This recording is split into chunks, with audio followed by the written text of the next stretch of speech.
Yeah.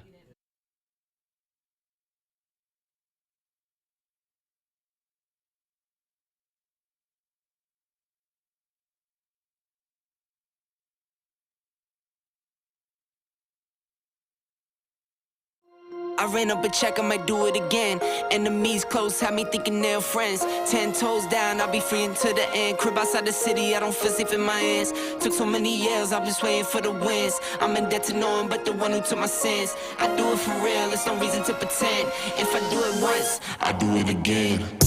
Add it up, bankroll, euro, peso, add it up. I'm just doing me, everything is on me. Oh, you matter what? Add it up, bankroll, euro, peso, add it up. I'm just doing me.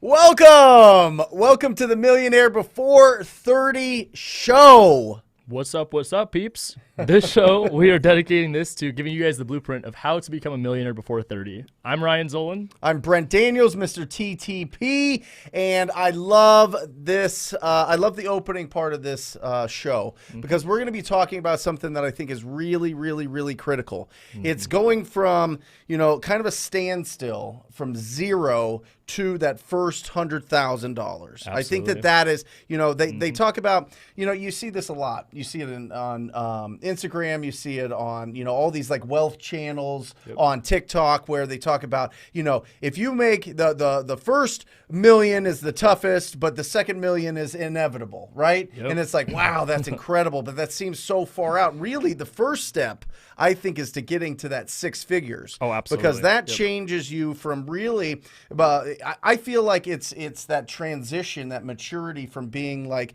a kid to like a business person. Absolutely. You know what I mean? 100%. It's mindset. It's that, like, in what you were even saying, for a lot of people, I mean, correct me if I'm wrong here, but when you say go make $1 million, how many of people, if you were to put 10 of them in a room and you were to say go make $1 million, how many of them would be like, it's not possible. Right. No way. Right. You say 100,000, that goal becomes suddenly like a little bit more attainable. Yeah. And I think if you actually break it down, $100,000 in a year, it's not that hard to do. Right. So we're going to break it down here. We're going to give you some ideas. Albert's got some incredible little like techniques on flipping things and how he got started early. But it's really interesting because you think about, and I was never this kid, and maybe you guys were. I know, Albert, you were. I was never the kid that was like, okay, I need to go out and I need to go sell whatever door to door, or I have to go mow lawns for somebody, or I have to do that type of thing. I always thought that was interesting and cool, and there's like some kids in my neighborhood that would kind of do that, but I was always like focused on sports or girls or life or friends or music or whatever else, and I was just having a good time, and I didn't really think that providing value to my community, to my neighborhood, was really high importance. So the reason I say that is if maybe you didn't grow up as that like Gary V, you're going out there and you're pulling people's flowers and selling it back to them, or starting businesses when you're young, that's fine. That doesn't mean that you're not a natural entrepreneur or that you can't start going out and doing some creative ways to make income. All right? Absolutely. You could literally start any of this anytime. It's just making the decision, and it's already inside of our brains, right? We already have that brain that says, you know what, I don't want to go from staying in a line at school and then staying in a line at college and then getting into a cubicle or staying in this job or doing this certain thing and staying within a ceiling of my income because I can only provide so much value to the world doing this career, right? All of us watching this have that dream, have that passion, have that goal of being, a millionaire before 30, or just, building that up. If you're past that point in age, it's really a mindset of just being able to get into that mode of, I've got this fire in my belly. Now, how do I let this out and really serve the world? Right? Absolutely. And I mean, you said like the whole staying within a straight line. I feel like that's instilled into people at such a young age. Of course. Like, you and I were talking about this before the show, but like when I first got into high school, I mean, that was the one thing I realized right from the start. It wasn't that I was a dumb kid. It was that they were very strict of stay within this line. You have a box of guidelines. These are the rules, and they tested everybody the same way. Yeah. I very quickly was like, well, you can't test me the same way that you're going to test so-and-so. Like, Right. we're two different people. Their strengths are not my strengths and vice versa. So it's like the minute I realized I need to break out of that bubble, it's like changed my entire way of thinking. So then getting out of high school, it's like, man, apply that to the real world. Yep. The opportunities are endless. Awesome. So. Awesome. Now, when you guys were going through high school, were you, because you were in the entrepreneur group, what was it called? DECA. DECA. Yep. You're in DECA, which, you know, if you have kids in school, maybe you should look into it. Yep. Or maybe you're in school, maybe look into it. So you're in DECA, you're kind of getting the skills that other kids aren't going to have, right? You're getting instruction that you wouldn't have. But you told me before the show even started, they told you how much was a good living? Dude, 45,000. And that's, I'm glad you brought that up, because like the mindset of $45,000 a year, again, 9 to 5, like that's a pretty typical salary for somebody. If anything, you're above the national average. Yeah. So $45,000 a year, that was what was instilled in my head when I first started in real estate. So, I mean, I started at 18. It wasn't how do I become successful? How do I look at somebody that is doing what I want and go replicate that? Right. It was how do I make $45,000 a year? Because I know that's a typical living salary. Well, it was like, dude, like 45,000. Why was that being told that was my ceiling at 18 years old? Right. Because then you go in, it's like 45,000. Now it's like my personal belief is I'd rather set the bar high and miss rather than to set the bar low and hit. Yeah. So Absolutely. Yep. Albert, talk to us.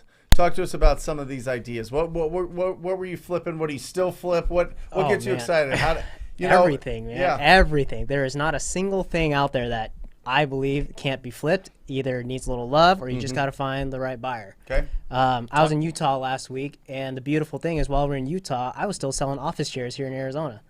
talk about the numbers on that one. Picked up, so this is a fun thing, right? My girlfriend and I like to go to the furniture auctions. Pick up furniture that people want to offload, bid on it, like just like the show, like A&E Storage Wars, but a little smaller. It's a lot of fun to bid and like outbid someone else. It's like a fun win. So I paid $12.50 for 10 office chairs. Average, I was selling them $32.50 by the time I was done. Like some I sold at 60, some I sold at 40. Mm-hmm. But I remember when I went through college, the one thing that I took away from econ was an item is only worth as much as a person's willing to pay for it. Right. Mm-hmm. So all I had to do is just find the person that's willing to pay X amount of dollars and keep going down. So walk me through that process. So how do you find furniture auctions? I Googled. Okay. I straight Googled. That's the only thing. Like furniture auction, it's finding places that people don't know where you find things cheaper and you just bring it to the public at a retail value. Awesome. And, you know, the best thing I like to do here is I think it's like Gilbert, Tempe, not Mesa, I know that, but they have bulk pickup. You'd be surprised some of the stuff that some of these people throw out, like super good dressers, couches. Absolutely. Pick the right neighborhoods too. Yeah, and if you're paying attention to the world right now, you can't get any piece of furniture in the next 3 months. Right. So you find a good piece that someone's thrown out, clean it up, put a little furniture polish on it, sell it back on OfferUp, Craigslist, and you make quick $200, $300. I kid you not. I have picked up a full sectional someone threw out for $0 other than loading in my pickup truck. I sold it the next day for $320. And you're just putting them on OfferUp Yeah, on Facebook I put 'em Marketplace, any of that, or just OfferUp? I use my pickup truck, Yep. right? Pick it up, clean it up, set it up, you know, vacuum it, whatever it needs to be to make it presentable for someone to use it. Yeah. Just put it for the retail masses to see, and someone picks it up. There's always a need for it. I love it. Boom. But Albert, you're flipping houses, you're wholesaling houses, you're in real estate. Why would you do these little things here and there? Like, why? You know what I mean? Like, you could just spend, instead of loading up this stuff into your truck or going with your girlfriend to furniture auctions, you could be going to the mall. You could be going to a spa. You should be going on vacation. Why the hustle? Have you seen Albert sit still for like 5 minutes? Yeah, well, I don't know. This I is know what's like the going most on. that he'll sit still for, and it's an hour and a half. Yeah. It's all about what's up here, right? It's the mindset. Like the spirit of hustling and flipping doesn't change. Just because we're making good money flipping wholesaling, it doesn't mean it doesn't change to where I want to do something. Yep. I don't just flip stuff. I build furniture too. I make custom signs. There's nothing. I welded our conference table because I didn't want to pay $2,000 for a conference table. I was going to pay $2,000. Yeah. I watched a 10-minute YouTube video and I built it for $400. Right. Yep. And he was just like, I'm going to go for it. And I was like, all right, you know what? I trusted him. And he's like, well, material. The only thing that sucked was wood was like Yeah. Yeah. through the roof at the Yeah. time. But Other than that, I mean, it was but the point is, 20 like, minutes. the spirit of being an entrepreneur is still alive there. No Yeah, matter figuring it out. No matter you apply it to real estate, wholesaling, or just how to build your first 100,000. Because let me tell you, in that time that you're younger, I'm thinking back to when I was in high school. Time was on my side. I had so much time. All I had to worry about was going to school. I had a part-time job at the time, and then I was still living at home, of course. UPS. So the weird thing is, I never went out in high school. Like, I never had fun with friends because I worked the night shift. I worked from 6 p.m. to about 1 a.m. What? Yeah. In high school? Yeah. I did this in high school. I was a supervisor there. Yeah. So I did that until at 1, 2 a.m., whatever it may be, sleep for a little bit, wake up, and then go to school, and then I do my homework in between that time, and then I go to work. Wow. But then the hustle was there because I knew all my friends were spending their money. I was saving 80, 90% of it, and that set me up to where I am here today. Didn't you want to, reap the rewards? Didn't you want to go out and buy stuff? Didn't you want to go out and, show everybody that in high school that you're making money and they're not, and wear the nicest stuff and have the nicest stuff? Did you? Or did you not? What? Oh, yeah. I definitely wanted to spend all of it, and the hardest part that I instilled in myself was just that delayed gratification. Yeah. I kept repeating to myself, I want to be able to live like in my 20s when I'm 40. Not because when I think about, the people that are around me, that they're going to be 40, they're going to be living the life that's going to come with a 9-to-5 with family and not have that financial freedom.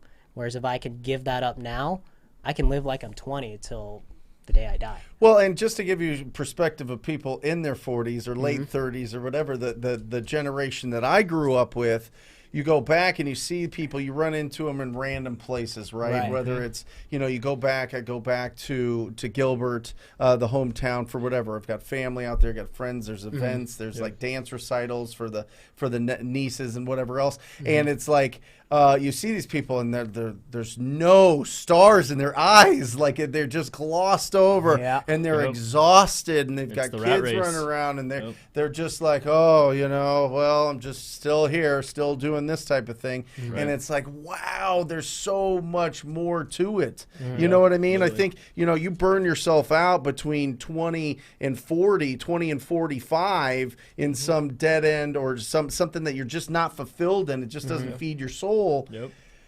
It's tough, man. I mean, it's not like I feel bad because, they love their family, they love their life. This is the way that they know. Their brain is different than mine, different than yours, different than everybody watching. Right. But it's just like, oh my gosh, like there's so much more to this. It's like so exciting. You get one shot at this. Why would you get stuck in something that's like you're just walking through, slowly and everything kind of dragging you down over time? I mean, it's just rough, and I see it. I really see it over the years, and it just builds up, and people lose their hair and they get all gray and they get all like run down. Their bodies look all broken. It's like, you're 40 years old. What are you doing? You know what I mean? Well, dude, I mean, even so, like going like on the traditional side of real estate, a lot of my clients, for whatever reason, when I first started, they were like old enough to like where they're like my grandparents' age, right? Yeah. And when I first started, I used to always like get a lot of like life advice and stuff because they would always look at me like a grandkid that was just open up the door, showing them, and they would take a risk, like whatever.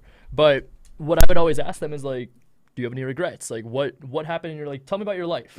And nothing would hurt me more, and it probably put a lot of it into perspective for me at a young age, was like seeing 70, 80-year-old people that were going and they were like just regret in their eyes. And I was like, damn, like they were like, I don't want that. Yeah, like seriously. And it's like, just again, putting everything in perspective, you're like, I want more. I mean, I was on social media, it was a few days ago, and I saw this person put out there saying, can you put into perspective that we are literally in space on a floating rock? Like, why sacrifice? Like, there's so much more out there. Go and get it. I love it. So I'm going to ask the audience. So make sure that you guys are putting in your comments. Guys, this show is mainly, we're going to open this thing up in like 7 minutes. We usually go for about 20, 25 minutes here, just opening it up, let this conversation breathe. But this show only works if you guys are asking questions. I don't care if it's about real estate. I don't care if it's just about getting to that first 100,000. But the one thing today that I want is, if you had to start today, and I want the comments in here, and it might just be an idea, it might not be an experience that you've already had, But if you had to start today with $0, how would you make your first 100,000 this year, or let's just say over the next 12 months? And I'm gonna put that to you guys too. So if you guys start $0, you don't have a real estate license, you've never done a real estate deal, you know, you're getting going. How do you get that 100,000? All right. So I'm a firm believer that you could place me anywhere in the country, and I will figure out how to make $100,000 a year pretty easily. Okay. Like, I'm that confident. Okay. I know earlier you were talking to me and you were saying like, okay, no license, no marketing budget, very specific. Right. Like, okay. For me, everything I've done and everything I've accumulated has been through my network and my relationships. Yeah. So you put me anywhere, my first thing is I'm getting in contact with a real estate agent. Okay. Because my biggest belief is the easiest way for somebody to make not even just $100,000, but $1 million is real estate. So no license, no marketing budget, no problem. You put me anywhere, I'm going to go build a relationship with a realtor. And then from there, I'm just going to use my real estate knowledge and I'm going to go find properties that are at a discount. And then I'll determine when I have it at a discount, whether it's going to be a fix and flip or if it's a wholesale. Okay. If it's a fix and flip, I'm talking to my real estate agent because these people, again, are in the industry. I'm making sure that they're surrounding me with people that are private money investors or the hard money lenders. And I'm going to go get a loan. I'll fix and flip the property, make quick money and move on. So that's a quick little rundown of like what my How would you find the deal? I would rely a lot on the real estate agent. Again, with me, obviously, you know, my specialty is the MLS. Yeah. But my belief is that if the property's for sale, I can go find it. I don't care if it's on market. If it's been sitting for 30, 40, 50 days, it's getting an offer from me. Yeah. So I don't care if that agent understands, like when I walk in, if you're giving me like a 2-week time frame, 30 days, a year, whatever it is to make that, I'm telling that agent, be prepared to write 5 to 10 offers a day for me. So it's just a numbers game. How do you convince somebody to do that if you don't have the experience, you don't have the money, you're like, you know, one, you can have that conversation without those things, right? Yeah. But how do you have that conversation and convince somebody that's going to be a killer for you, real estate agent, to go to work for you and have that certainty and that likability and all those things going and that confidence that you can make it happen? So you hit it right there with the last word. It's confidence. Yeah. So I'm going to walk into the situation and make sure they understand it's even perfect here because I'm not licensed. Right. So if I'm not licensed, it's a no-brainer because I understand. In real life, he is licensed. In real life, I'm licensed. licensed. Yes. Okay. But in this fantasy, yes, I'm not licensed, so I'm going to rely on this real estate agent again. But they understand that if they get these contracts accepted, they're making commission. So if we're doing even 2 deals a month, I mean, they could be walking away with $10,000 a month like that. Yeah. So if they're making 10, I mean, theoretically, if I'm flipping it or wholesaling, I should be making at least 2 times that. Yep. So love it, Albert. I was thinking about that, and if I had to start over again, start with 0, I'm going to start with my pickup truck. I'm going to browse Craigslist. I'm going to look for the oddball jobs because if I have nothing to me, I have time, a lot of it. Yeah. So I would honestly look for the junk removals. Hey, I need to move all this because that is such quick and easy money as I build up. And the goal of that is to build a network, right? So as I'm making money, I'm meeting these people that are getting rid of a junk, right? I'm be like, hey, what are you doing with the house? Or if I'm meeting a fix and flipper trying to empty a house, hey, can I hook on? Like, can you teach me? Like, and I'll be your junk removal guy. I'll come here, clear out your properties. Tell me all I want is for you to bring value. I want to learn about the process. So I have an asset, my pickup truck. Now I'm going to use it to make some money on the side, supplement my income. Now I'm learning on a relationship. Someone's doing the business, fix and flipping, or someone's in a distressed situation, and then find the network, find the realtor, find the investor. Like, hey, I found this house that I was cleaning out. Yep. They want to sell it. Do you want to buy it? And there's my wholesale right in the middle. But I'm using my pickup to find jobs that we all can find with this item right here. Oddball jobs, throw it away, use your assets to your advantage, and then build up your money, build up your network, and little, the boat pulls you along. It's like that show that we were watching, what was it, last year? Undercover Billionaire? Undercover Billionaire. Have you heard of that That's show? a good show. Yeah, that one, great show. Yep. Love the concept. It's kind of similar to the question. And for us, we've had this conversation quite a few times where we've been like, what would we do? Like, how would you pay? I love that idea. Junking out properties. I would put an ad out that I junk out 100%. properties. You know what I mean? And you never know. You might run into the family that owns the property that just inherited a property that needs to junk out this. It might not be an investor. It might be something that you could be the investor or on it. what if you find something valuable inside Of their course. junk? I mean, you clear it out and you might find I sold a like, welding tank, oxygen tanks from stuff. I found like a mug collection. I don't know if that's what what you about call it. Choya? Yeah, I sold the welding tanks off of that one, but I found mugs in another one. I sold like 10 mugs for $30, $40 each because I knew what they were. They were very collectible.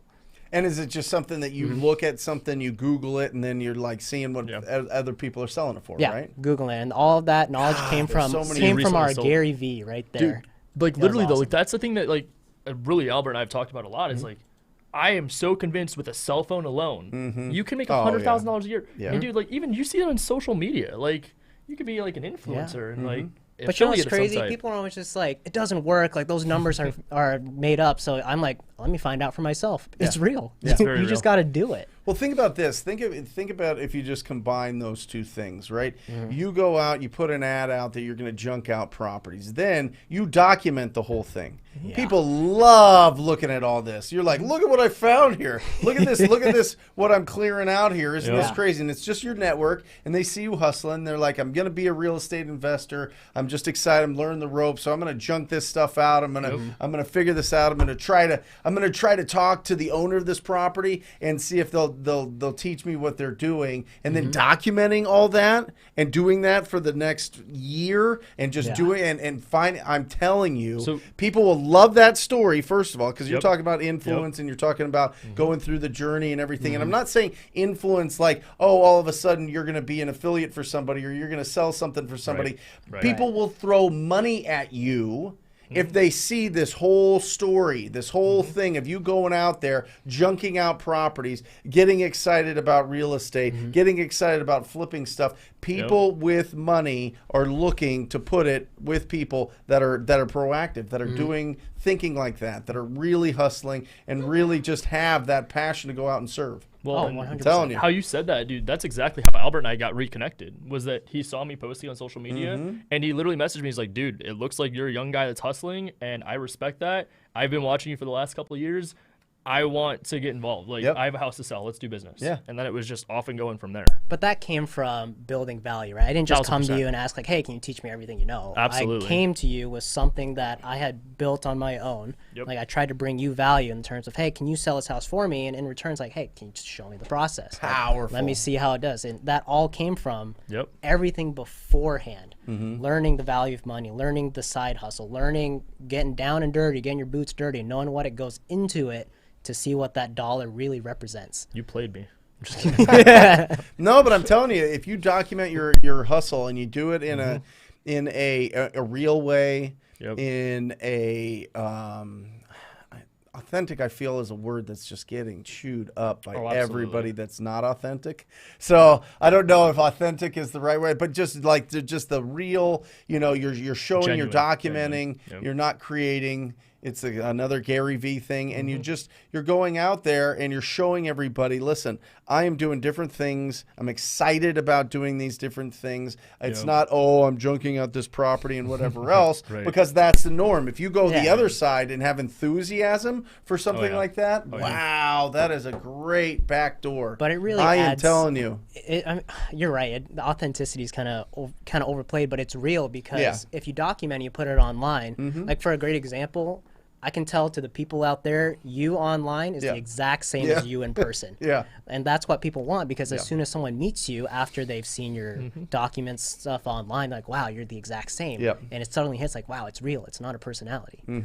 It adds credibility to what you do and what you say. Well, a lot of people, it's just a personality. It's just a lot of, it's unfortunately, it's something that's put on, it's scripted, and it's, whatever. But thank you. I appreciate it. So, yeah, Brent there you go. Im. All 100. Put it on all 100. Look at that face. All 100's been with me. How many years? 3? 3 years. We used to be in a glass 4x4 box. That's right. That's right. When Brent is very loud, so this is him. Well, let's open this up. Let's start getting some comments in here. Let's start letting this show breathe. What a great start, man! You guys are incredible. You guys impress me so much, and I'm just telling you, like. You guys and that mentality right there, that whatever it takes, I have time, I'm going to turn that into value, which turns it into income. That is the secret sauce. That is the step by step. Will you throw up real quick? Let's just go through the 5 steps of becoming a millionaire before 30. First, doing your first deal. This is, guys, a deal could be a real estate deal, which we will teach you, we will show you, we'll give you all the tools here, especially on this channel. So if you've not subscribed to this channel, make sure that you do. You've got literally everything that you need to get that going. All right. The second is, and listen, that's real estate. On the other side, if you want to flip things, if you want to trade your time for value, and that'll bring in the income. Next is, we are going to go full time. So once you're able to get a deal and produce the income, you're able to transition full time. And then once you go full time, you should obviously see the production in your income generously grow. Yeah. So third is kill the debt, guys. Here's the thing. It is, and this is something that we can really get into someday. And I don't know, it's kind of a really dry subject, and it's really tough for a lot of people to like get into. But remember, when you make $1, all right, 30 to 40, depends on which dollar you make. If it's your, up to $100,000, you got to remember 30 cents of that dollar is going to the government. Listen, it's going, it's taxed. Right. I'm telling you, we had this conversation today. Right. It's going there, and it goes up the more that you make. You can kick it down the can. I mean, you can kick the can down the road by buying assets, buying real estate, and doing that, and that's great. But while you're building this thing up, before you get to that point, the money that you keep is so precious that if you're paying that money, if you're taking that precious money, after tax money, and you're paying interest on something, you are making somebody else wealthy, and you are not going to reach that goal of being a millionaire before 30. You got to kill the debt. Don't make somebody else rich. Take your money and have your money work for you. Once you kill that debt, then you're going to be investing what you have left into your assets. Or like Brent said, you could take what you make and you invest into assets, takes down the tax bill. It's a whole other thing. We're not CPAs. But you invest into assets, and then this should be able to produce enough passive income, which will then lead to the fifth and final step, which is financial freedom. That's right. Financial freedom. That is where your assets cover your expenses. That's where your cash flow is covering your expenses. That's where all of this time, all this stuff that Albert's talking about trading your time for value to get income, and you take that income, put it into assets. Now all of a sudden those assets are freeing up your time again. And now you get to decide what you want to do with it. Maybe you still want to go out and provide value. Maybe you want to have ministry in some sort of church, or you want to do some sort of, something like that. Maybe you want to be a coach. Maybe you want to teach something. Maybe you want to, whatever you want to do. Maybe you just want to spend more time. You have the freedom to choose what you want to do with that. And that is a very rare thing. And that's something that, it's maybe 5% of the population gets to. Well, dude, I mean, can you imagine having that lifestyle? Like, again, what if it was even 25 to 27, you were able to be financially free? For the rest of your life. What could you do? The amount of people that live the lifestyle where it's 55, 60 that they're done working, and then they rely on the 65, if not later. And it's like, to me, I'm like, holy crap. Like, honestly, wrapping my head around that. What is the life? Why? And I completely understand circumstances, variables. Obviously, people have to make those decisions, and I completely understand. Sometimes it's even just the comfort and life structure of that. I completely understand. For me, it's just I can't understand giving my time for a salary. Like, it's no way. But, well, it's just making the owner of the business richer. More wealthy. Which is fine if you like if you like that. But the people watching this, the people that subscribe to this channel, they want that financial freedom. They would just have that brain. For sure. We're different. We're just built different. Yeah, it is. All right, here we go. Tony, I am broke. I want to get into this to change my life for the good. I'm learning so much, but I feel I need a mentor. What do you think? I think that is a situation that I completely empathize with and I understand. What I would say, dude, I hear this all the time. People say, I want a mentor. Can you help me? I have this situation, this situation, this situation. Completely understand. What you need to do is exactly what Albert mentioned earlier, providing value. Whether it's giving your time or maybe even discounting yourself up front initially to learn the trade so that you have the ability to go and then produce income with what you just learned. But I would say go and find somebody that is currently doing whatever it is that you want. Find a way to get yourself inside their circle. So that's what I did. That's what has gotten me to where I'm at, is I've just surrounded myself with people that were doing what I wanted. And then obviously discounted myself at the beginning. But that's it. It's the name of the game. I'd agree 100%. It's your time. I mean, if you don't have money, you have time. Yeah. So invest in yourself, personal development, get in the mindset of what you want to do to change your life, because to change your life, it's extraordinary, right? Which means you need to do extraordinary things to get there. Yeah. Which is the things that 99% of the population don't do. You know, Tony, like I feel for you, dude. Like, get out of your comfort zone, get in your mindset, and just like Ryan said, bring value to someone.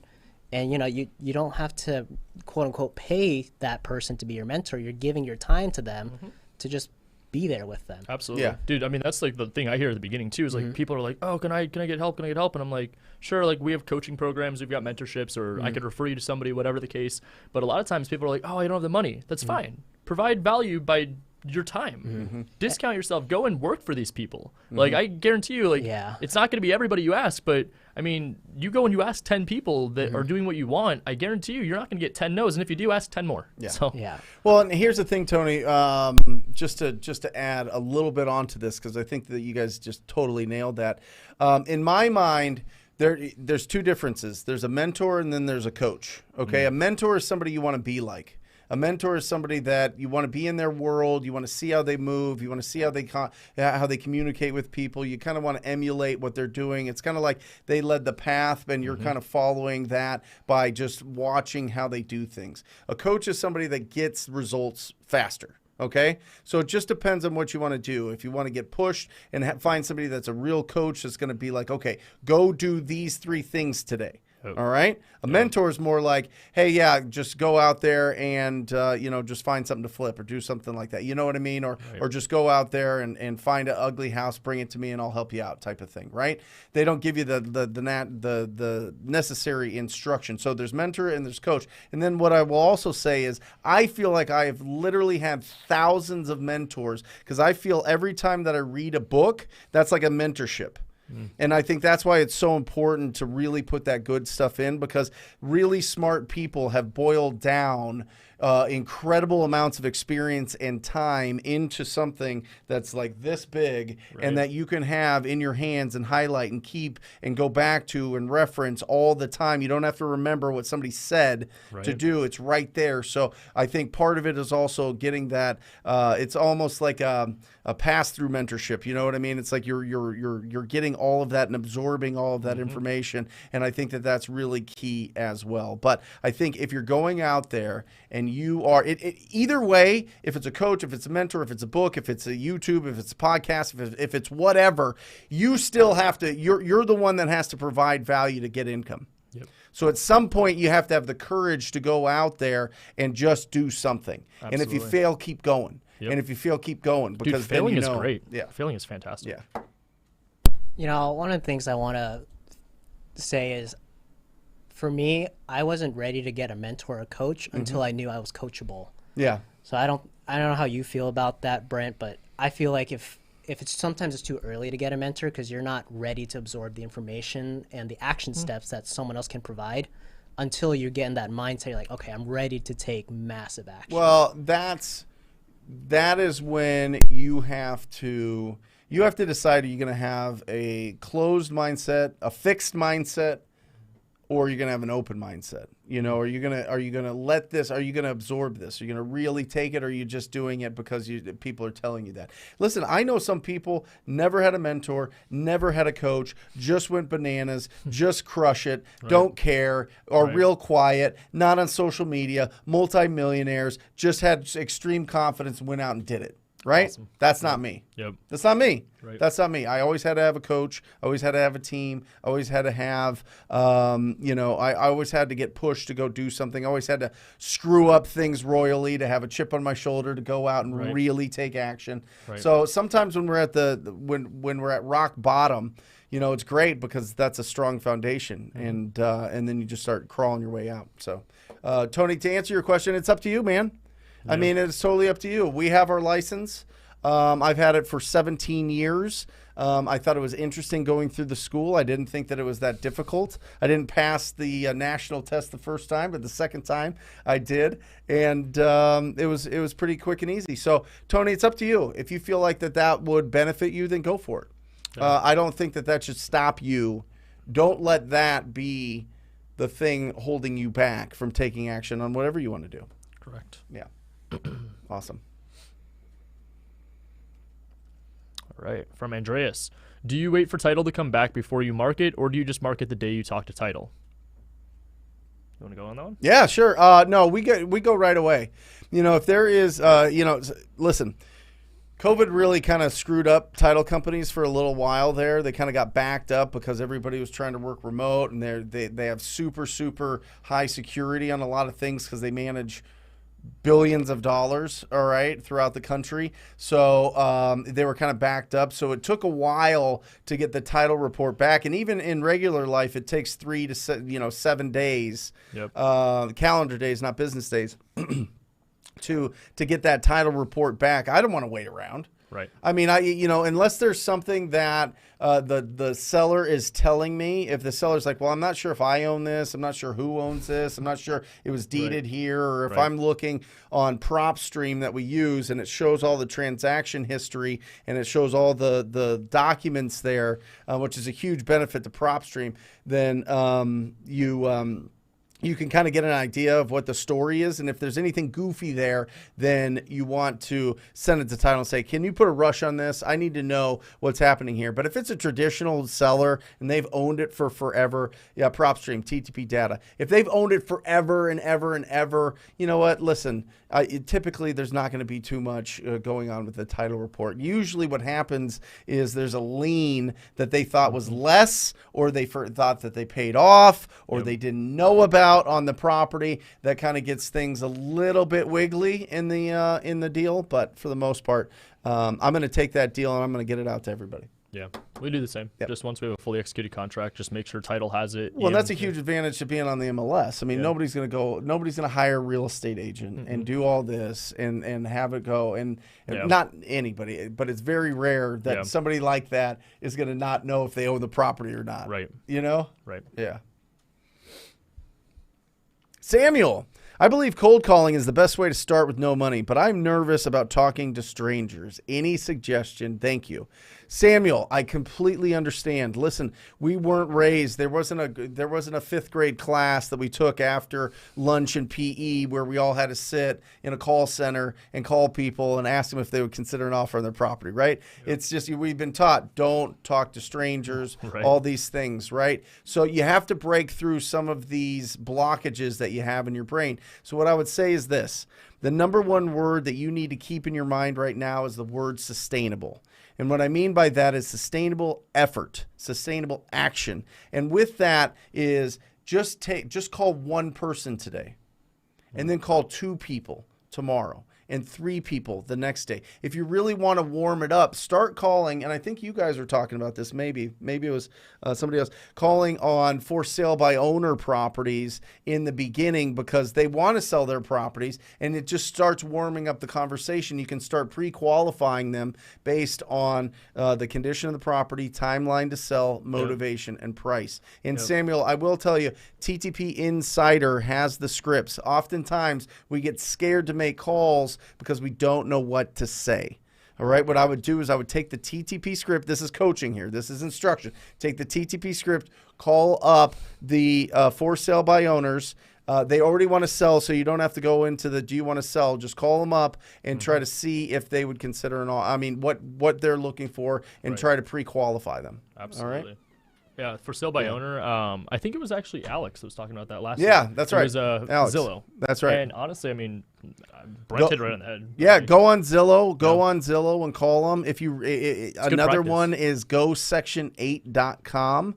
GoSection8.com is where all the Section 8 properties are, and the property owners and their phone numbers are on the side there. Now, these are people renting out properties, but you can call them up and say, hey, listen, I know that this is showing for rent on GoSection8. I just wanted to see if you would consider an offer on this property. And just start stacking the wins, Samuel. It's scary. Yep. It's tough. The first time I called, somebody bitched me out. I didn't touch the phone for like 3 days, one call. And then I was forced. I had to. I had to. So just force yourself. Just understand that you're human, that's natural. But just remember, there's a segment of our community out there that is having extreme distress with their properties, they need somebody. Yep. They need somebody to reach out and help them out. So think about the effect and not the cause, right? The cause is you making the calls and the reaction that you get from it. But the effect is you get to help out a small segment of our community. Absolutely. Yeah. All right, from Daryl. Yep. Hey, Brent, currently driving for dollars, and I have one question. When driving for dollars, when you see a beat-up house, do you take pictures of the house, or do you just write the address down and skip trace it later? It's Love a it. really good question. So when we drive for dollars, we have like these door tags, and so we'll go put them out, and then we'll just keep the address. So then from there, once they call back in, we get all their information, and then it goes into our Podio account. Didn't you just get a deal from that? Yeah. Working on it. We're working Right? on it. We're working on it. Ah, We're got working- it. We're working It's on getting locking it up. So yeah. what do you guys put on what it's a door flyer, right? Or Yeah, door it's like tag. a You door call tag. it door tag. So Yeah. what does that look like? I don't have a picture, but it's basically just any old door tag, and it just says, "We want to buy your house." Yeah, and it And looks like then- it's a handwritten. Can you pull it up on your phone? Is Yeah. there a way that you Yeah, can let send me go it find it to? for a second. Yeah. Yeah. And it's right. it looks like it's handwritten, so Okay. that's the difference. Yeah. For me, I actually like saw the difference in like even myself was I went and I got my mail from my house one day and I was like, why is this one handwritten out to Ryan Zolin? I'm like, somebody likes me. So I Yeah. opened it up and I'm like, oh, they Got want me. me to have solar on my roof. Yes. But it was the handwritten Yeah. effect. And I was like, okay, Yep. this is actually real. So we kind of implemented that with our door tags. And dude, it was actually so weird. So this one was a referral from a girl that I was dating like 3 years ago. What? Yeah, she worked at the bank. And this seller was referred to me by her. Yeah. And then 3 years later, one of our acquisition people went and put the same door tag on that house without even knowing, no correlation. Yeah. She calls, Yeah. set the appointment, and now we're trying to get it all locked up. 3 years Awesome. like just all comes Awesome. around. But Yep. like, yeah, it works. That's our way of doing driving for dollars. And then Yeah. obviously, like I said, just keep the address, whether it's in a CRM or an Excel sheet, notepad. Just make sure, obviously, if it's in a notepad, that you're not going to lose it. Yeah, I use the app. $40 a month, Daryl. Deal Machine? Machine. Yep. Use the TTP discount code. It's the biggest discount they give. I drive around with it. I don't take the pictures. Some people do take the pictures because then you can send out the mailers. postcard. Yeah, the postcard. We did that because we had Deal Machine too. We had a Yeah. little bit of kickback just as a kind of disclaimer. Yeah. We had some kickback where people were like, why the Why'd hell you is there take a a photo picture? of my house on this damn note? And I'm like, whoa. Good point. We Good did point. it. We did it with Google Map pictures. Yeah. We tested those out. Yep. It literally says photo from Google Maps. We had so many people bitching at us for that. Yep. But listen, they're not going to sell anyway. Yeah. They're just calling to do that. So, Daryl, to answer your question, no, I don't. I use the app and then skip trace and then call them. Albert, did you get Or that go photo? to the door like they're talking and put a flyer on. We're going to show Yeah, I you think what we got a photo. that door flyer looks like here. I mean, in a this- second. Look at us. Look at Yeah. us putting this together with all our technology. Dude, this is very real, guys. Just so you know, like this door tag was literally somebody that called our inbound number, and we just set the appointment, and we're working this deal. What, yesterday, 2 days ago? Yeah. Like, so Awesome. it works. Yeah. You know, it's funny how we got in contact with that. Ryan got that solar, that advertisement, yep. and I called the solar company, and I asked him about his advertising. I asked him, "Hey, who prints this?" And he's like, "Are you a competitor?" Yep. I'm like, "I promise you, I'm not in your same space, but I can help out." And he gave me the contact for Yep. it. That's awesome. I just called the flyer. That's where you got it. Yeah. Yep. Oh. And it was weird because then it started popping up like. It's amazing what happens when you call people. When you talk to people. Yeah, that's TTP. it. Oh. That's it. That's it. Love it. All right. We'll get that door flyer in a second. Justin May, Brent, 2 questions for you. Where should we put our money after our first few deals, investments or debt payoff, and what should our asset purchases be? Love it, Justin. I'm going to tell you, here's the thing. Once you get your money in, you got to replacing your job or your income. If you're doing this full time, fantastic. If you're already at that point, great. But the first thing we have to do is we have to replace our income, right? We have to be able to do that. And then you got to look at what debts do we have? What high interest debts do you have? And obviously that's credit cards. Obviously that's anything that maybe there's penalties on something that haven't been paid or whatever else. Get that off. Get that out of there, right? Get that out of there. And then from there, it just depends on what you're interested in. Some people are interested in investing in America, which is like the stock market and business in America, and doing that, which is interesting. And then some people, want it more tangible and put it into, real estate and growing that. There's advantages and disadvantages to both. Yep. Obviously, if you put it into the stock market, you can kind of set it and forget it. Yep. If you put it into real estate, you have some unique tax advantages, and maybe we should have a CPA on to talk about it. Some good tax advantages there, and you get to touch it, you got to feel it, you got to see, that you're providing housing. What do you think?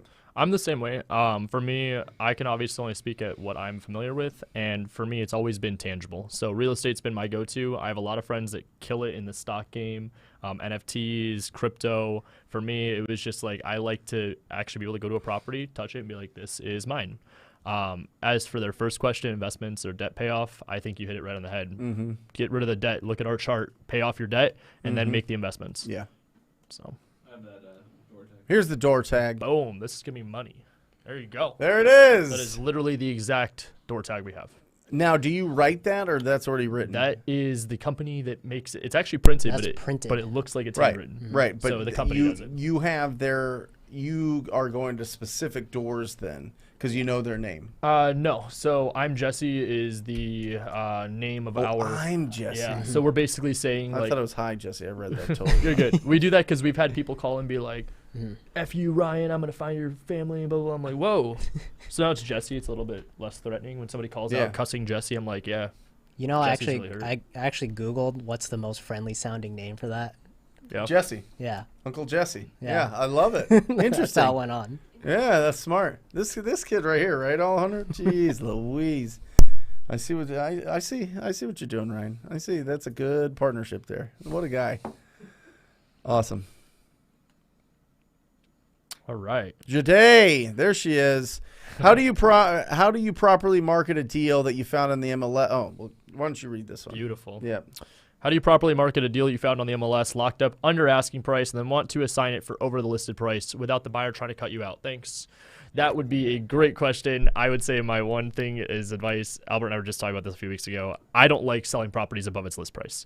Now, granted, while I will say that, I will put a buffer because we've done a few deals where, let's say it's listed at 500, I get it at 475. I would sell it at 525. I understand what you're saying. If you're able to do that, fantastic. Double close it. It's the smoothest way to do it.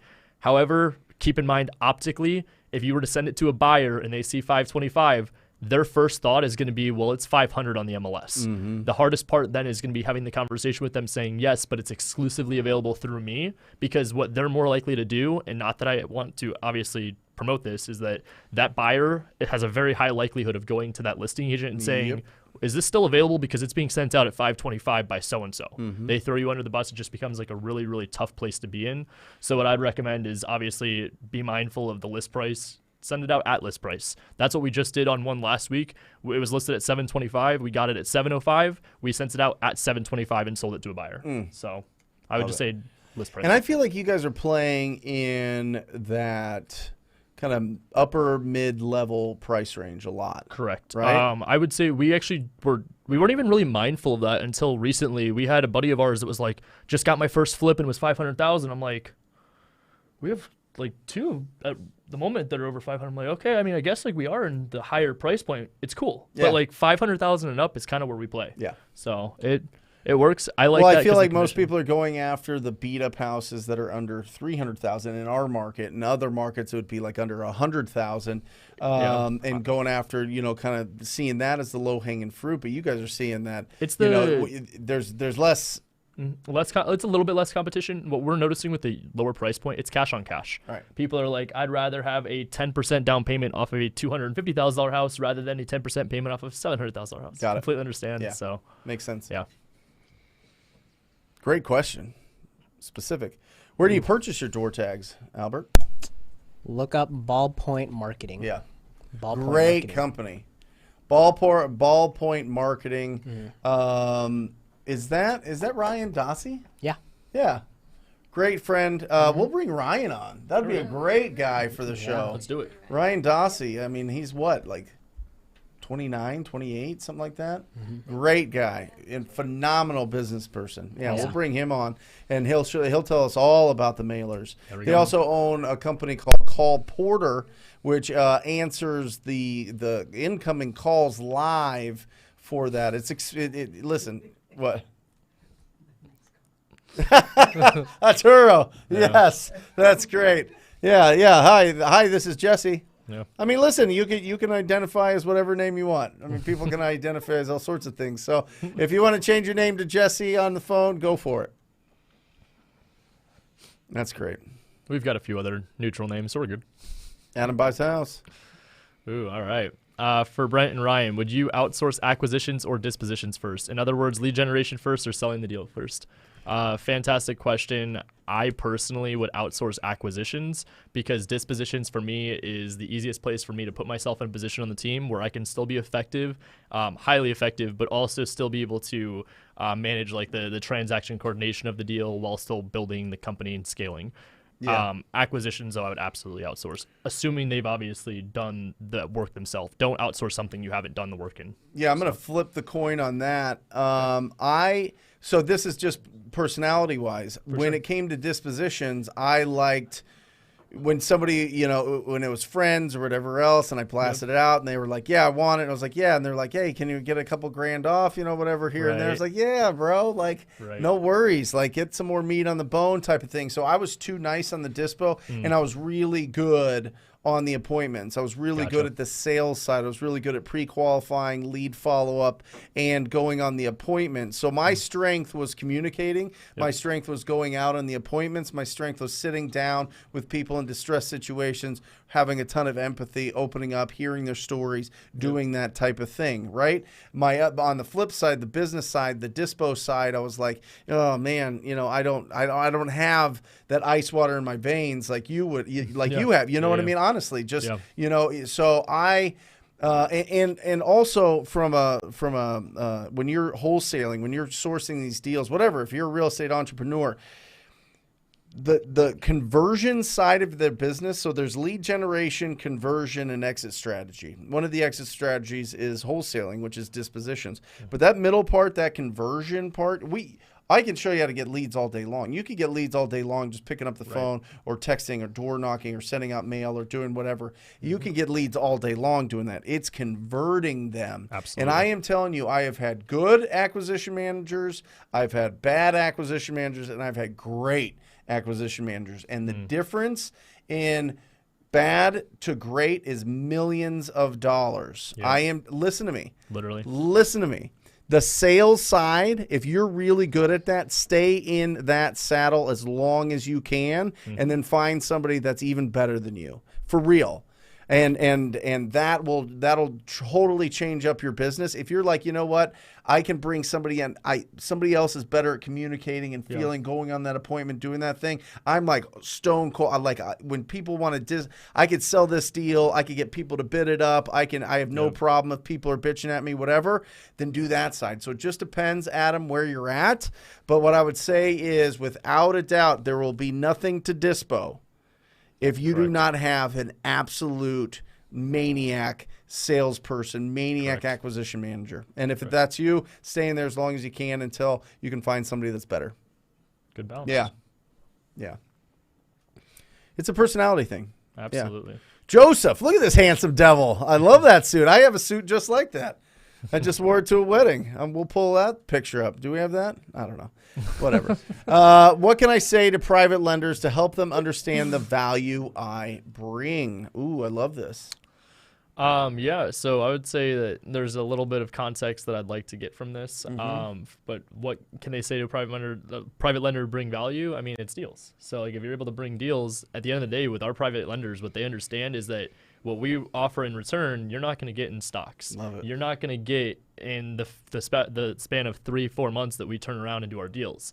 So what they understand is the value we bring is the potential of taking their money and growing it, but also we're repeat business. They understand that we buy one deal, it goes well. We buy another deal, it's going to go. Then we've got 2, 3, 4 flips at a time. Yep. So that's our value. What about you? I would say, Joseph, you need to sell those private lenders on your dream that it's so big that they can, the person that you're trying to get money from, they can fit their dreams under your vision and execute on it. Because at the end of the day, the private lender is looking, how can I achieve my own personal goal? So you need to have a dream 10 times that big so they can fit it under your umbrella and then execute and execute and execute. I love it. I think, listen, Joseph,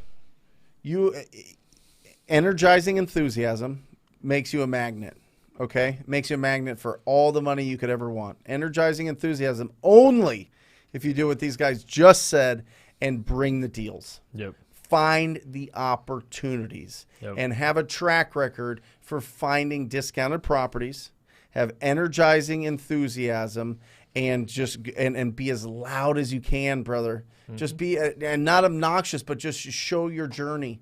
Seriously, people need to get more brave and have courage sharing their journey. And I get it. Maybe you've seen somebody and you've scoffed on the sidelines when somebody's going after something, or they're selling makeup now, or they're selling whatever, multi-level marketing thing, or they're getting into real estate and they're realtors and they're trying to get, do you know anybody that wants to buy and sell and all that stuff? I get it. But if you document your journey of going out and finding discounted properties, walking through properties, different opportunities, different things, maybe you failed at something, maybe you succeeded at something, maybe it's a networking thing, maybe you get the opportunity to speak in front of other people. All of those you need to be loud at and just build it up and have that courage to be able to do that. Because with our phones and with social media now, if you're not being loud, people aren't going to see it. Yep. People aren't going to see it. So get out there and find those people, be loud, bring that energizing enthusiasm, and find the deals. And you got it. That's the perfect ingredients for what you're looking for. And great suit choice. And by the way, did anybody see Mac's bow tie here? He's looking good. Look at that guy.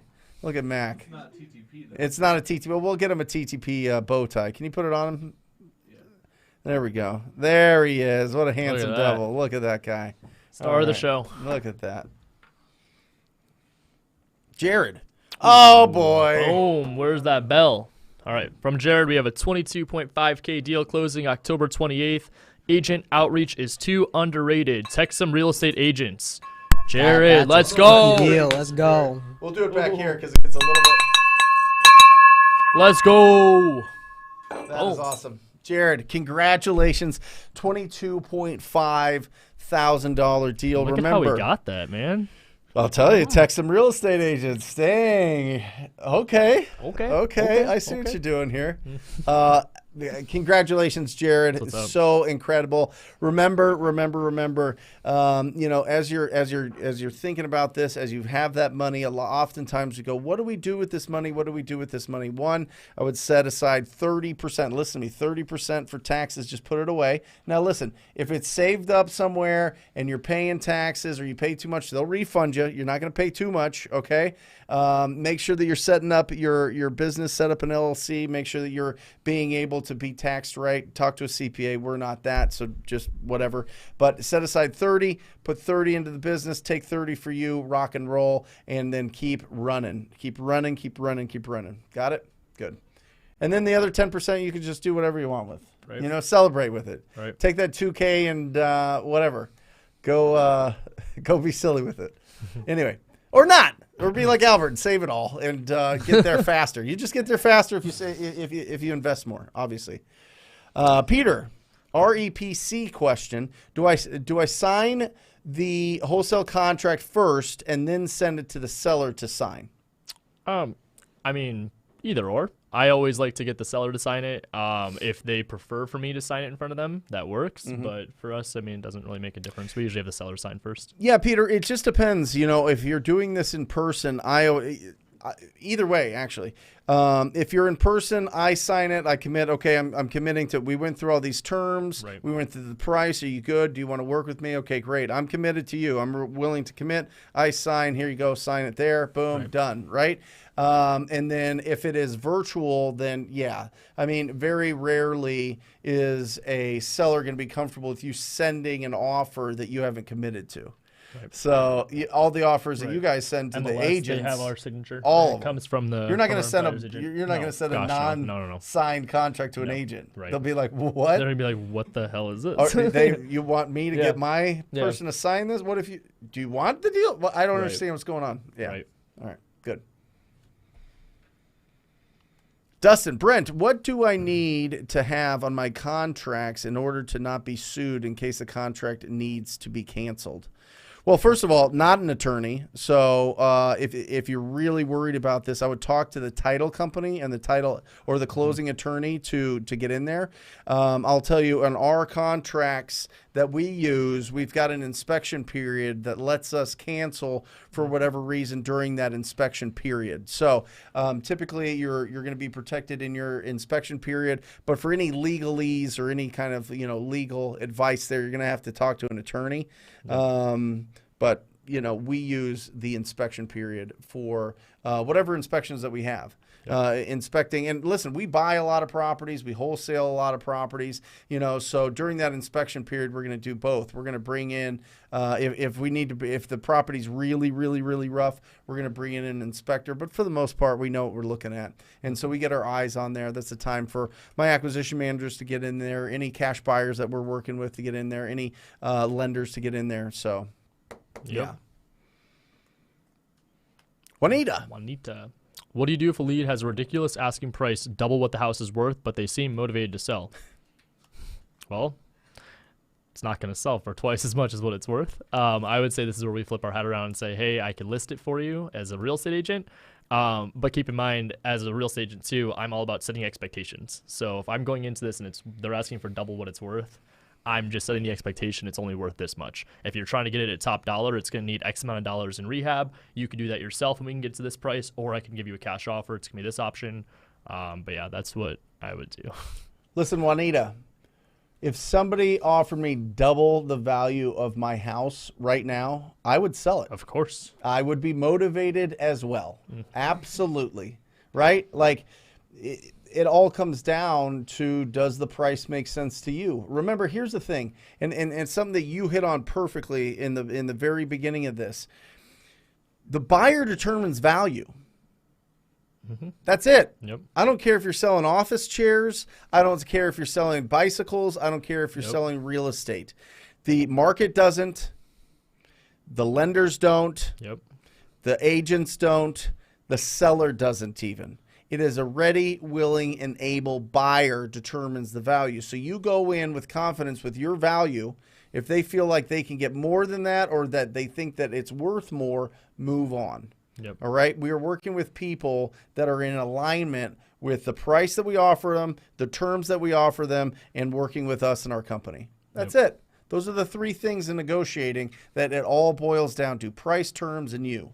So if they're not willing to align with your value, your price that you're willing to pay, find somebody that will. Yep. Awesome.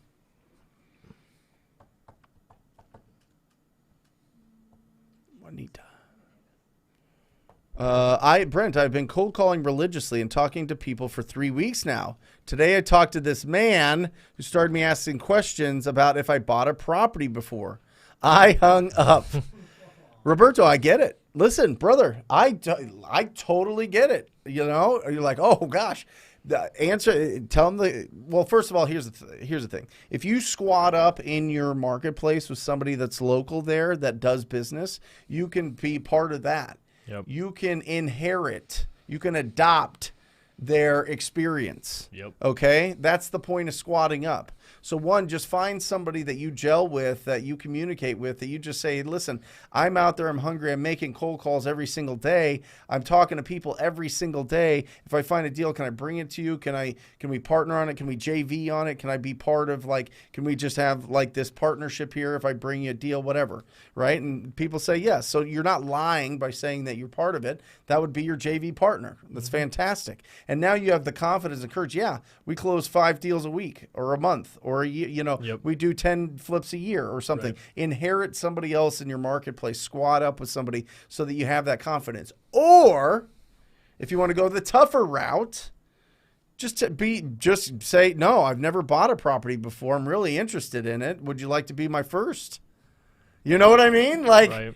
you can be honest with them. Yeah. A lot of people find candor very, very, very endearing. Yep. You know, some people are like, you know what, this kid is working and he's doing or whatever, and I'm excited. You know, it sounds like they know what they're doing, and I'll test it out. I mean, that don't be surprised if that works too. So you got two roads there.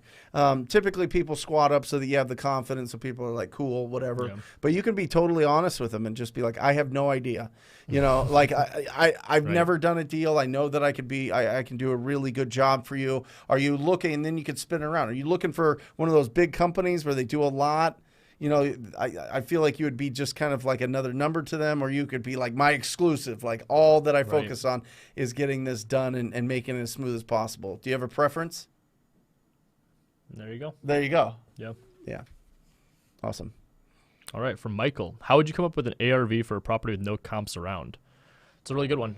So for me, what we teach on the team is we don't cross any major intersections. We like to stay in the same neighborhood. For me is that if you can't find one that's in that neighborhood, maybe see if there's one that's similar square footage or size, bedroom, bath. But keep in mind, if you're going outside of like the parameter of what I just said, don't do the intersections, it's got to be pretty comparable square footage wise. I know a lot of appraisers like to go by zip code. I personally don't like to, but that's how you have to base it on this case if you don't have a comp to go off of. You have to pick one that is the closest thing you have to it.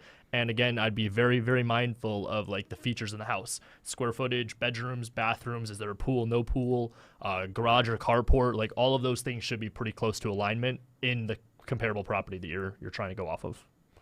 Yeah, Michael. I mean, again, it just depends on what tools you're using. If you're just using like Zillow or something, it makes it a little bit tougher. I mean, you can see the sold properties that have sold in that area. That's why I love that neighbor button on the comps in PropStream. You literally just click the neighbor and it pulls all of the sale. It'll go back 50 years. You know what I mean? So if you can't find something that's sold in the last 3-6 months, you kind of have to time travel to see, you know, a year, maybe 2 years, something should have been sold unless it's super, super, super rural.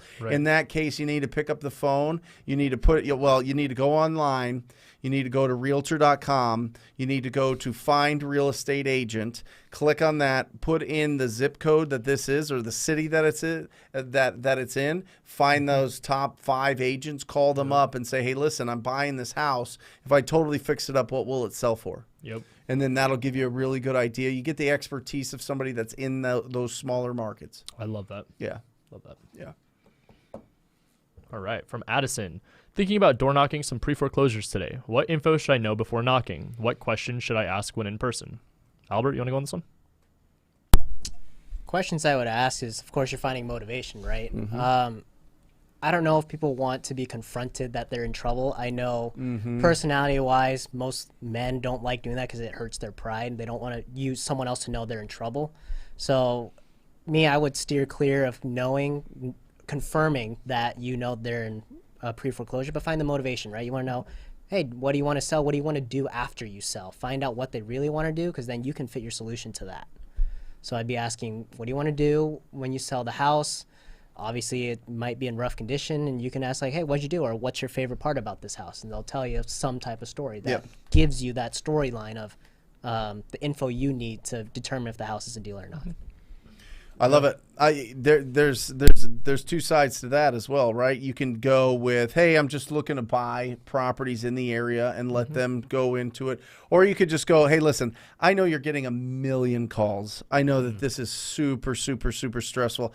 I was just stopping by to see if there's anything that I could do to help. There's like 7 different ways to get out of this thing and just give you the different options to see how you can do that. And if I can help out, I'd love to help out. You know what I mean? You could go with both approaches and test both approaches and see which one works better.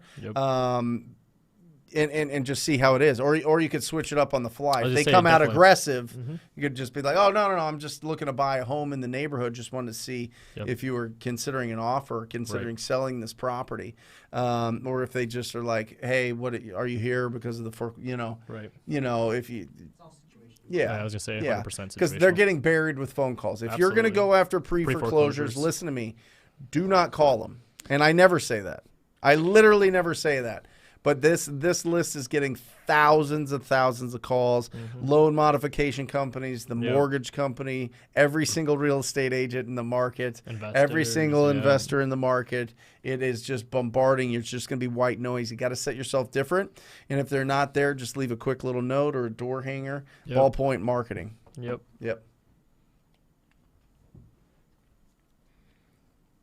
Ooh, from Angel, what tips do you have to raise private money for deals? Love it. This is a fantastic question.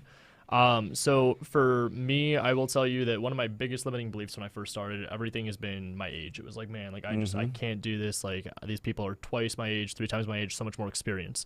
But the key is right there. It's experience. So for me, it was actually providing proof of concept. So when Albert was able to come in full time, we were able to actually get a lot of private money thrown our way this year because we're able to say, look at our portfolio. Look at all of our flips we're working on. Look at the projects we have done in the past. If you haven't gotten to the point where you've done a fix and flip already, like Brent said, go squat up with somebody because then all you can do, it's just proof of concept. These lenders want to know that they're not just throwing $50, $100, maybe even more than that, $100,000 at you without any type of a plan of action. So I would say tips-wise, just make sure that you have some kind of like background or portfolio to show them as proof of concept, and then be confident. Just go in there, ask for it. At the end of the day, worst case scenario, they say no. Private money for me that I've had the most success with is friends, family, and referrals. So. Yeah, and listen, Angel, when it comes to, remember, you don't have to get the full amount. There's hard money lenders that'll give 80 to 90%, if not 100% for the deal. They look at the deal based on the asset. They look at it based on the price that you're getting it at. So if it's wildly discounted, you could get up to 100% just calling up a hard money lender and going that route.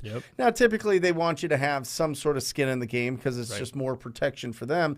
So really now all you're talking about is raising that 10 to 20% down that they require you to come in with. And that's doable. And that's very doable. I mean, unless you're going after $1 million house and you need $100,000 or $200,000 from family and friends or whatever else.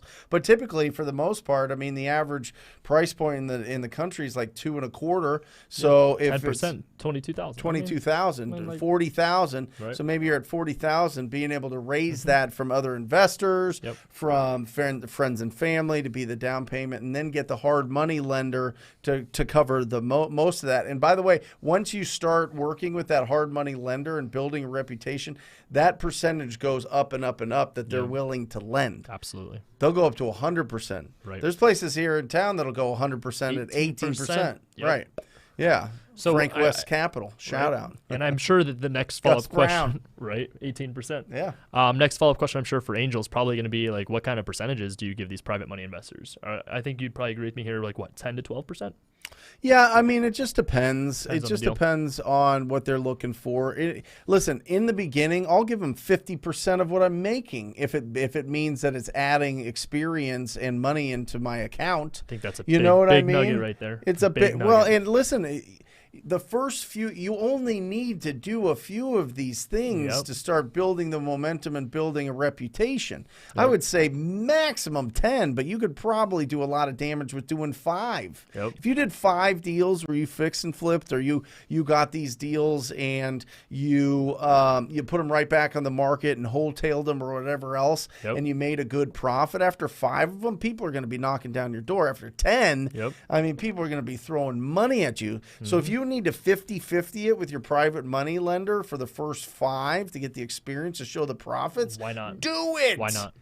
It's going to set you up for the rest of your life. The toughest part, I'm going to tell you what the toughest part is about that whole situation. The toughest part is when you go to that private money lender and you go, sorry, I can't give you 50% anymore. It's going to be 10. They're going to be like, whoa. No, you got to be like, you know what, I've got enough money to do these on my own, or I got to give you just 10% interest rate or 12%. I can't. And then they get, that's the toughest part, is the disappointment in their eyes after they're not getting 50% anymore because you've built up your business. But if they're good business people, they're going to realize that there's progression, there's evolution there, and you're gonna evolve into that. So Angel, just listen. You don't have to raise it all. There's more money out there. There's unlimited amount. Ooh. Batch one. Yeah, I was going to say, without a doubt. And I could tell you, actually, we came from Mojo. Like, we had Mojo last year around this time. I had Mojo for 15 years. It's not, like, I hate to go out here and, like, bad mouth them, but like No, I had Mojo quality's for just- 15 years. Very, very good at the learning curve of the Mojo and the way that they display everything is very user fantastic. friendly. Just Batch, it's quality. not even close. Yeah. I mean, Batch came to me, Juan, and they're like, "Hey, listen, we want your input. We want you to help us design this dialer for real estate investors." And that's what I did because I made a bazillion calls in my life. So Batch dialer TTP, and you can test it out for free. Yep. right. My cousin wants to get into real estate, but is about to go in the military. Is the military a trap? He asked me this, and I don't really know how to answer. Dude, so I can actually give you a little bit of a story here. Like, I had a buddy of mine when we first got out of high school. Again, when you're in high school, the typical two routes is college or military. If you didn't know what you're going to do, you're not encouraged to go start your own business or be an entrepreneur. You're encouraged to go into the military. It's usually that, like, I want to say get out of jail free card, but it's really not. I mean, you're going and putting in that physical labor. But I would say that I could tell you that I won't name his name, but he came out of the military and he's like, dude, that was like the worst 4 years of my life. I could have taken that 4 years and invested into whether it was college, self-education, a trade school. That's what he wanted to do. And if he could have gone back and did all that instead, he said he would have done it in a heartbeat. Now, keep in mind, everything is situational. There's obviously plenty of variables in your cousin's life and possibly what the outcome could be if they go in the military or if they don't. But I would say that it just depends on what their goals are. Obviously, my big thing is that if they aren't going into college or whatever, just have a plan. So obviously, if he's not going military, what's his plan? I'd just be curious to ask questions and figure out what his goals are. Yeah, and it just depends. A lot of people go into it as children, come out grown-ups, come out like men and women, strong, powerful, disciplined, organized.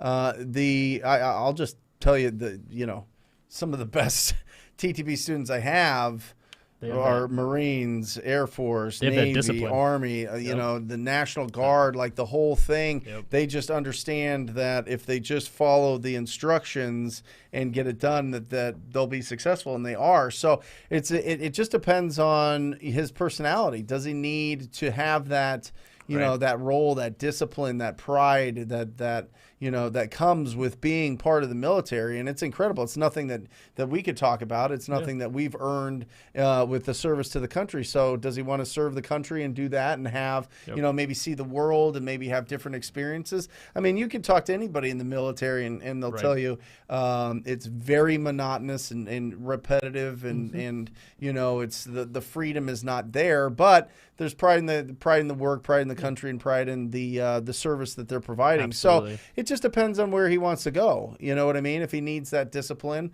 and that'll set a better foundation for him for the rest of his life, and keep him, from getting too crazy.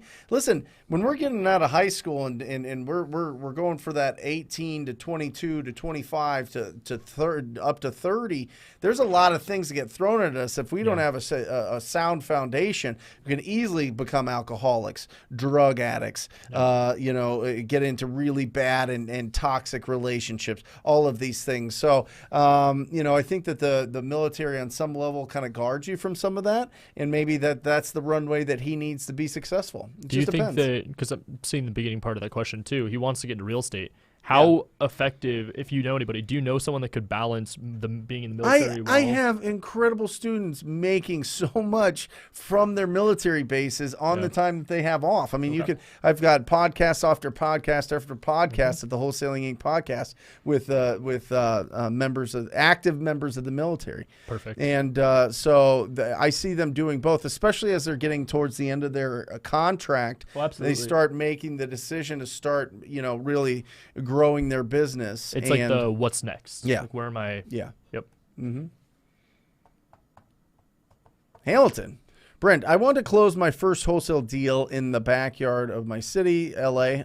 And with house prices $600,000 to $900,000 for single homes, what would you recommend for a wholesale fee if in a SoCal market? 10%. You're looking for 10%, Hamilton. Typically, 10% is about what you get on these things. It just depends. When you start creeping up there, you want to shoot for as much as possible. But, I mean, 20K is still a great deal. 30K is a phenomenal deal. 40, 50, 60. I try to shoot for 10% on all the deals. What about you guys? Because you guys are in this. I mean, was you guys. gonna This say- is literally your playground. I was gonna say, so for us, it's a little bit different just because it's MLS. 10% of like 600K. I would love to have a 60K rip Right, on, right, right, on the right. MLS. But I would say that realistically, our like average comes out to about 10,000. If we're aiming in the higher price Per point, deal? yeah, per Yeah. deal. My average though is on the higher price point. We always aim for 20. Yep. So 20K is a good baseline. Awesome. What do you think, Albert? Agreed. I mean, it goes back to the same thing that I think. What someone's willing to pay for at the end of the day, reverse engineer it, get under course, contract yep. lower than that price, and whatever's the middle, Right. that becomes your wholesale fee. Awesome. Get him, Hamilton. One more question. Go ahead. What is the method of wholesaling and flipping the same deal? So I think he's referring to like getting it under contract, like one LLC, wholesaling it out, and then creating a little bit of liquid capital to be able to apply into the flip. It's a fantastic method. Essentially, you just need to have 2 LLCs. I don't know the legality behind this, so don't quote me to it. But I don't think you could take it from an LLC, and maybe you know this answer. Yeah. From like if it's 2 LLCs that I own, I don't think I could take it from one of my LLCs to another. I think I'd have to be like Albert's LLC and my LLC. I might be wrong on that one. I'm not sure. Are you familiar with the concept? Yeah, I mean, so typically what happens is when you're doing a flip and you're starting out, you're raising the capital, Yep. right? So you say, I'm going to find the deal. I'm going to charge $10K to find the deal, and Yep. then we'll flip it from there. I'll make sure the numbers work, but then we'll flip it from there. So I'm gonna get an assignment fee to me, Yep. and then the person buying this, the whoever's buying this property is going to be a different LLC or a different person or whatever Perfect, else. yep.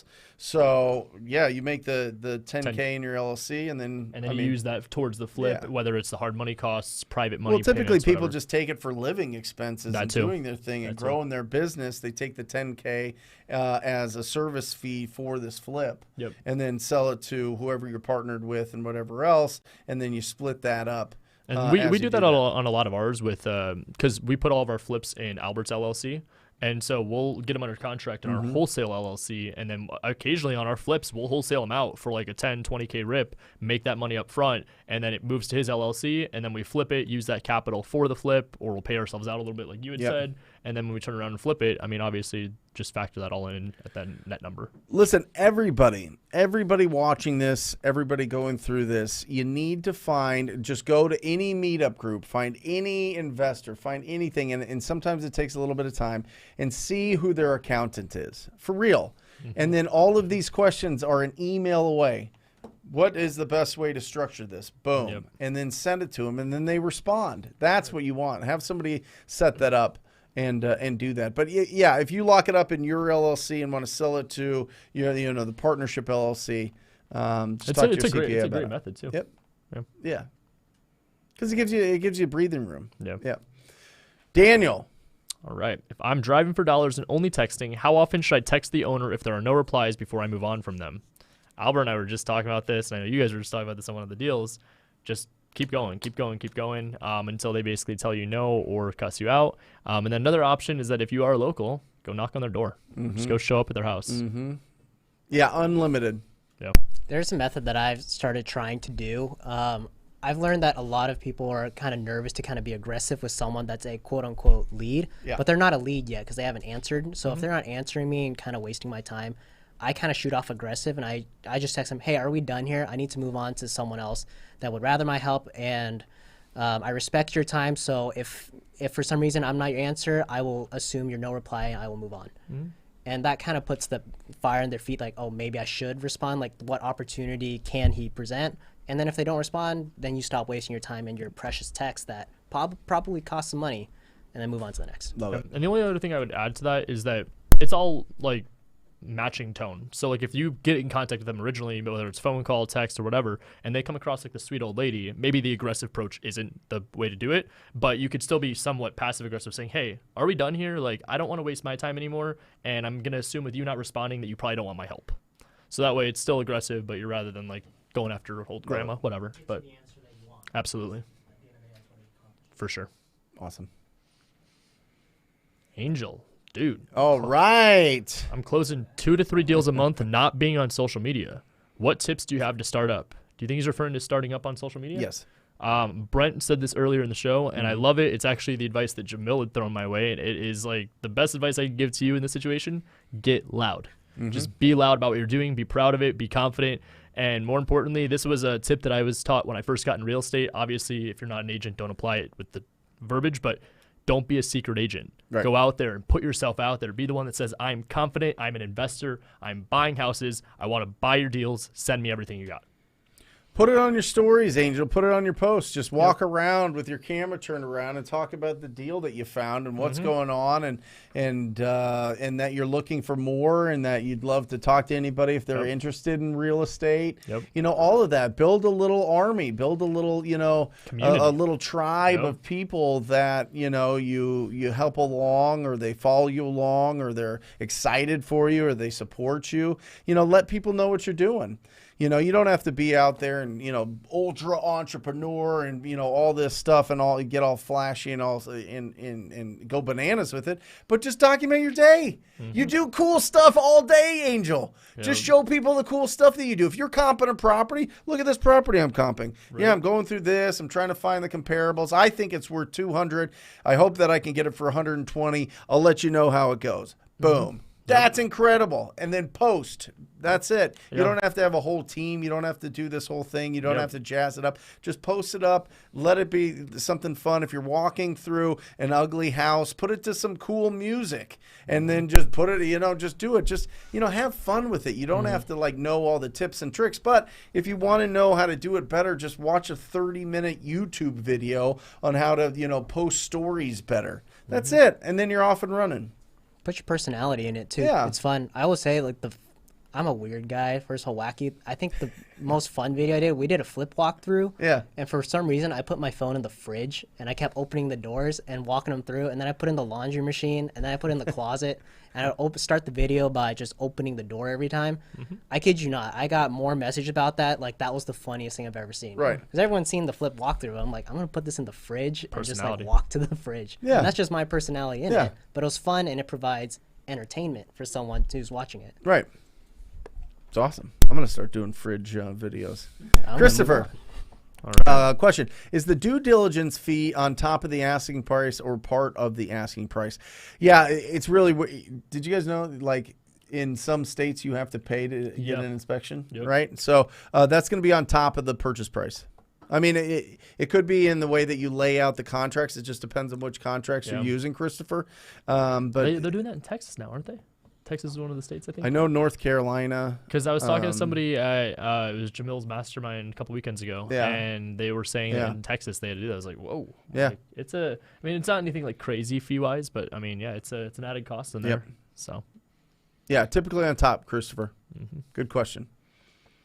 All right, from Christopher. When should you quit your job and go full-time into wholesaling? Once you have 3 to 6 months expenses saved or closing deals constantly? Love it. That is a fantastic question. I want to throw it over to Albert because Albert just switched over full-time this year. So let's talk about, Albert, when did you have the confidence to make that transition, You know, if ever? I couldn't believe. I kind of just made the jump. I will say I didn't really think it through in terms of, like, when's a good time to do it.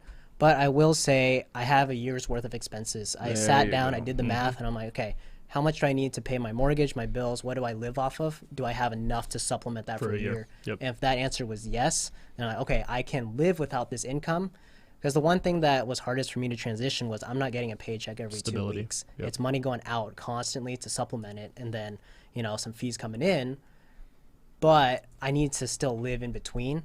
So I knew I was good at what I do. I knew if I couldn't do the wholesaling thing, my entrepreneurial spirit lives on. Like, hey, I can pay my bills by doing a couple flips, but years worth of expenses. I don't have a family, kids to support, so I'm fortunate enough to kind of make that decision for myself. But just make sure your lifestyle can continue on within your means, whatever you can cut, and then keep growing the business, because now your time is back to invest full time in the business, and it's changed astronomically because I can put all my efforts into real estate. And I mean, now. dude, there was some strategy behind it. Like, there was there was the bonus at the end of the year. You want to make sure? I quit at the end of the year because I wanted to take my end of year bonus for my work that they were going to give out. Like, I took every single benefit that I possibly could before I made that leap. Awesome. So there's some thinking into it. Awesome. Yeah, I would say minimum, absolute minimum, 6 months. Yep. Like, minimum. Yep. I mean, I made a video on this like 3 years ago with Alejandra in our old glass office. 6 months. Dude, well, I mean, even think about what Alex said. I mean, Yeah. what do you say? 8 or 9 months for his first deal? Yeah. Keep in mind, Yeah. in the mindset that you need to have to go potentially 6 months without a paycheck, especially transitioning where you were getting a check, you need to be like, the time is now. I'm telling you, like, the average for the big time, super successful real estate wholesalers to do their first deal when they were getting started was 6 months. Yeah. Yeah. Austin, will you explain how I, as a wholesaler, can partner with a realtor? How do they get paid when they send? And we'll make this the last. Guys, this went fast. This Yeah, is this went by. crazy. You guys crushed today. That was incredible. That was an incredible opening. Guys, if you guys are just joining us now, make sure you watch the replay of this. Watch the first 20, 30 minutes of this. Really, really, really incredible stuff. So Austin asks, will you explain how I, as a wholesaler, can partner with the realtor? How do they get paid? And they send me a deal and I sign it. Beautiful, beautiful question to end it.